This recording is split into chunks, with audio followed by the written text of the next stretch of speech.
કેવા ડાઉન થઈ એ રીતે છે સિરિયસ યશ માટે પણ એક વખત જોરદાર તાળીઓ. કમાન. અને જે લોકોએ ડેની જીગર જોયું હશે એમને જ ખબર છે કે ડેની જીગરના એન્ડમાં પોસ્ટ ક્રેડિટ સીન છે જેમાં ડેની જીગર ને જગત બે યુનિવર્સ ભેગા થાય છે.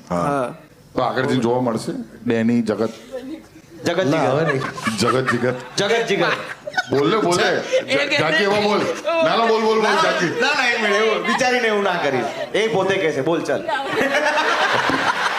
બોલી દો એ પછી એડિટ કરી દઈશું યાર અરે બોલે જાકી તમે પેલું બોલ્યા ને કે ડેની જગત. ડેની ને જગત બેઉ એક સાથે પ્રમોટ થાય છે તો આમન કે બેઉ કોઈએ નહીં જોયા. ઘર કા સિક્કા ડિરેક્ટર સામે કહી દીધું લે. સારું જો કરો યાર ભાઈ લેવલ 3 માં તું ગઈ. લઈ લે એટલું